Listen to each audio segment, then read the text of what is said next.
গল্প শুনতে যারা ভালোবাসেন তাদের জন্য আজকের কাহিনীটা একটু অন্যরকম।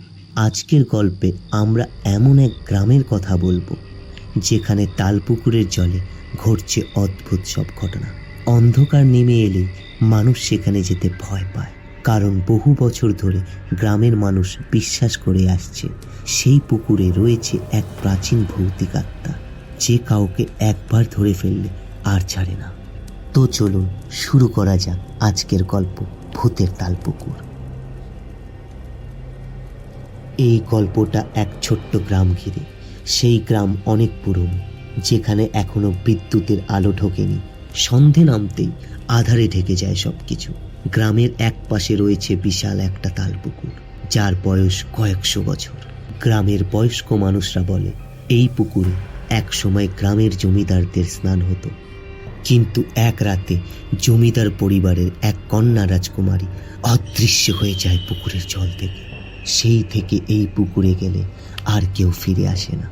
রাতে এই পুকুরের ধারে গেলে যেন অদ্ভুত সুর শুনতে পাওয়া যায়, আর সেই সুরে আচ্ছন্ন হয়ে মানুষ পুকুরের জলে ঝাঁপ দেয়।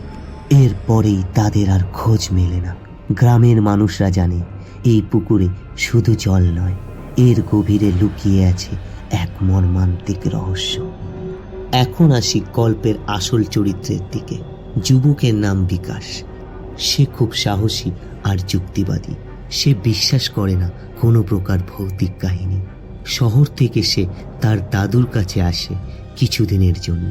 পুকুরের ভৌতিক কাহিনী শুনে সে হাসতে থাকে। বিকাশ সিদ্ধান্ত নেয় যে সে নিজেই পুকুরের রহস্য উদ্ঘাটন করবে। এক রাতে বিকাশ একা একা পুকুরের দিকে হাঁটতে শুরু করে। তার হাতে একটা টর্চ লাইট আর বুক ভরা সাহস।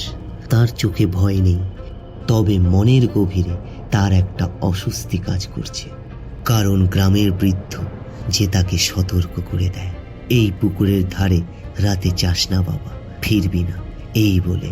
কিন্তু বিকাশ দাদুকে পাত্তা দেয় না। সে এগিয়ে যায় তাল পুকুরের দিকে। বিকাশ যখন তাল পুকুরের ধারে পৌঁছায়, হঠাৎ সে কিছু অদ্ভুত শব্দ শুনতে পায়। পুকুরের জল থেকে যেন কারোর কাদার আওয়াজ আসছে। বিকাশ টর্চের আলো দিয়ে পুকুরের চারপাশে খুঁজতে থাকে, কিন্তু কিছু দেখতে পায় না। হঠাৎ করে বাতাসের গতি বেড়ে যায়, পুকুরের পানি টলমল করতে থাকে। বিকাশ মনে করে হয়তো এই সব তার মনের কল্পনা। কিন্তু ঠিক তখনই পুকুরের জল থেকে কিছু একটা জেগে ওঠে। সে দেখে পুকুরের মাঝখানে একটি ছায়ামূর্তি ধীরে ধীরে উঠছে। বিকাশের হাত থেকে টর্চ পড়ে যায়, আর সে পেছনে ফিরে দৌড়াতে যায়, কিন্তু অদ্ভুতভাবে তার পা যেন পুকুরের কাদায় আটকে যাচ্ছে। ছায়ামূর্তিটা ধীরে ধীরে তার দিকে এগিয়ে আসতে থাকে আর বিকাশকে ডাকে, তুইও আমার সাথে আয়। পরের দিন সকালবেলা গ্রামবাসীরা দেখতে পায় পুকুরের ধারে বিকাশের জুতো পড়ে আছে, কিন্তু সে নেই। গ্রামের মানুষ বিশ্বাস করতে শুরু করে পুকুরের সেই আত্মা আবারও কাউকে নিয়ে গেছে। সবাই ভয়ে সেদিন থেকে সন্ধ্যা নামলেই ঘরে ঢুকে পড়ে। কিন্তু এরপর আসে নতুন এক মোড়।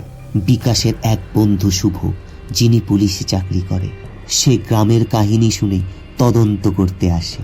সে গ্রামের পুরনো ইতিহাস ঘাঁটতে থাকে। জানতে পারে সেই রাজকুমারী আসলে কোনো দুর্ঘটনায় মারা যায়নি, বরং জমিদারের অত্যাচারের শিকার হয়ে আত্মহত্যা করে। পুকুরের পানিতে তার আত্মা আজও মুক্তির জন্য অপেক্ষা করছে। শুভ সিদ্ধান্ত নেয় যে বিকাশকে সে খুঁজে বের করবে, আর সেই তালপুকুরের রহস্যও উদ্ঘাটন করবে। সে এক রাতে একা পুকুরের ধারে যায়, কিন্তু তার পরের ঘটনা আর কেউ জানে না। শুভকেও পুকুরের ধারে আর কখনো দেখা যায়নি। আজও গ্রামের মানুষ বলে তালপুকুরের ধারে গেলে ওই প্রাচীন আত্মা নিজের মতো কাউকে বেছে নেয়। যারা যায় তারা আর কখনো ফিরে আসে না। তালপুকুরের জল হয়তো তারাই দখল করে, যারা সেই পুকুরের এক সময় ডুবে গেছে। এই কাহিনীর পরেও কি কেউ সাহস করবে সেই পুকুরের ধারে যেতে? জানি না, কিন্তু একটা কথা বলা যায়, আমাদের পৃথিবীটা শুধু বাস্তবের নয়, এর চারপাশে রহস্যময় অনেক কিছু লুকিয়ে আছে। আর সেই রহস্য যদি কখনো আপনার সামনে আসে, আপনি কি সাহস করবেন তা উদ্ঘাটন করতে? বন্ধুরা, ভালো লাগলে আমাদের ইউটিউব চ্যানেলটিকে সাবস্ক্রাইব করতে ভুলবেন না। এই চ্যানেলে আরও অনেক গল্প রয়েছে আপনাদের জন্য। আজকের মতো বিদায় নিচ্ছি, আবার ফিরে আসব নতুন কোনো ভুতুড়ি গল্প নিয়ে। ধন্যবাদ।